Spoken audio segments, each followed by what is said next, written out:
Vande Mataram bill Lok Sabha और राज्यसभा दोनों सदनों में पास हो गया है। दोनों सदनों से पास होने के बाद अब ये बिल हिंदू और मुस्लिम बहस के केंद्र में आ गया है। एक तरफ हिंदू धर्म के लोग इस बिल का समर्थन कर रहे हैं और दूसरी तरफ मुस्लिम समुदाय ने इस बिल को मुस्लिम विरोधी बताया है।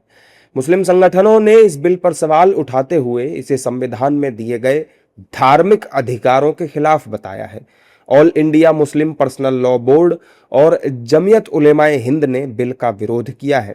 जमीयत उलेमाए हिंद के अध्यक्ष मौलाना अरशद मदनी ने बिल के कुछ हिस्सों को लेकर आपत्ति जताई है।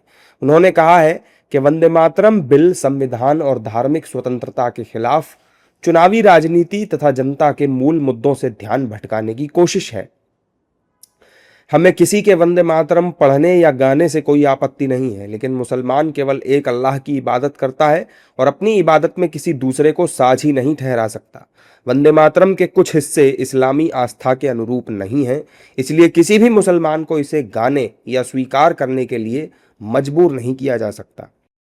मदनी के बयान ने देश की राजनीति को पूरी तरह से गरमा दिया। बीजेपी ने मदनी के बयान को देश विरोधी ताकतों को बढ़ावा देने वाला बताया है।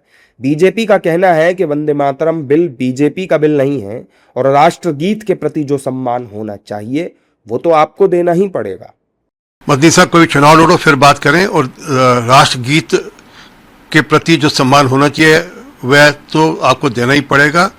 और वंदे मातरम से आपको चिढ़ क्यों है? जब माजराए वतन पाकिस्तान में कहा जाता है और टर्की में भी उसी प्रकार से वतन को लेकर इस प्रकार की शब्दावली यूज़ की जाती है जिसमें वतन शब्द आता है, तो आपको वंदे मातरम से क्यों चिढ़ है?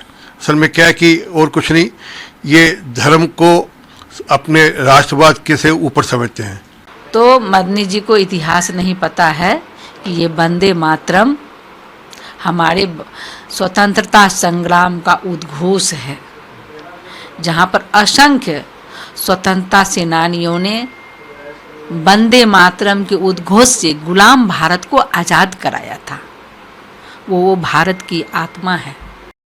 मदनी के बयान पर विपक्ष ने भी आपत्ति जताई है। विपक्षी दलों के नेताओं का कहना है कि धर्म से पहले संविधान है, मदनी को इतना समझना चाहिए।